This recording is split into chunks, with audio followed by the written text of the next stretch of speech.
Les pires raisons d'être viré.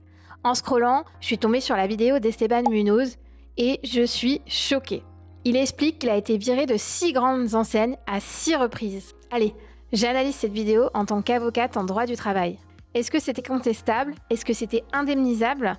Restez jusqu'à la fin pour le savoir. Esprit, j'ai eu la rupture conventionnelle parce que j'ai découvert qu'elle avait gaulé dans la réserve plusieurs fois et je l'ai balancée et vu qu'elle a commencé à avoir peur, elle m'a licencié à l'amiable. Ce qu'on lui reproche, c'est d'avoir trop bien fait son travail. Il a dénoncé sa responsable qui volait dans la réserve. Esteban aujourd'hui aurait pu être assimilé à un lanceur d'alerte. H&M, que vous frappez vos employés, d'accord, la vendeuse qui m'avait foutu une baffe dans l'ascenseur parce que j'avais pas compris ce qu'elle m'avait dit, je lui avais dit répète meuf on comprend rien quand tu parles, hein, et qu'elle m'avait foutu la baffe là. Ma manager m'a convoqué, m'a dit oh une baffe Esteban, une baffe, peut-être que tu l'as mérité cette baffe, et que quand je me suis levé, que je suis devenu fou et que j'ai tout foutu en l'air sur le bureau, j'ai dit ça, c'était mérité ça, hein, bizarrement pas de réponse, enfin si, un licenciement. Personne n'a le droit de se prendre une gifle au travail et aucun employeur, aucun, ne peut vous dire que c'était mérité. Au contraire, l'employeur, dans ces cas-là, il a une obligation de sécurité qui inclut une obligation de prévention du harcèlement moral. Il doit mettre en œuvre des moyens pour prévenir ce harcèlement moral.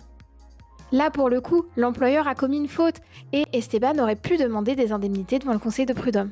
Lévis, centre-ville. C'est très important de préciser centre-ville. Pourquoi? Parce que je voulais travailler en centre-ville et pas à la boutique Lévis de la Part-Dieu qui, je savais, était comme ça. Où c'est qu'ils ont voulu me mettre une semaine avant la fin de ma période d'essai?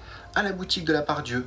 J'ai dit non, j'ai refusé des travails en centre-ville pour vous. Pour qu'au final, vous me la foutiez à l'envers comme ça pour me foutre à la Part-Dieu dans un centre commercial et finir à 21h? C'est ça que vous êtes en train de me dire, Lévis? Il refuse une mutation dans un même secteur géographique, puisque c'est ce qu'il nous dit. Il nous dit qu'il était à Lyon centre-ville et Lyon Part-Dieu. Malheureusement, là, dans ce cas, l'employeur était dans son droit, puisque on est sur une même zone géographique. Et l'employeur avait tout à fait le droit de le muter. Bon, en revanche, ce qui n'est pas très humain et ce qui est contestable, c'est que Esteban avait visiblement précisé qu'il ne voulait travailler qu'en centre-ville. Diesel aux Galeries Lafayette.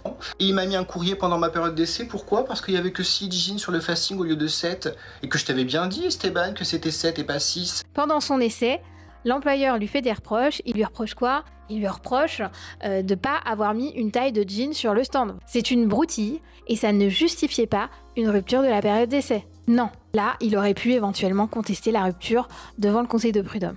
Adidas, dernière en date. Oui, t'inquiète, on te met 2 mois d'intérim, mais si t'es pris après, il n'y aura pas de période d'essai parce que t'auras déjà fait 2 mois d'intérim. Qui disait? Je fais mes 2 mois d'intérim, c'est pas après je vois le contrat, CDI, super, elle me gardait, rebelote, 2 mois de période d'essai. Après 2 mois de CDD, on lui propose un CDI avec une période d'essai. Les employeurs, ça c'est typique, je le vois tout le temps, c'est-à-dire que vous allez faire des CDD et on va vous faire un CDI avec une période d'essai. Ça, c'est pas licite. En réalité, s'il y avait eu rupture pendant la période d'essai de son CDI, c'était largement contestable.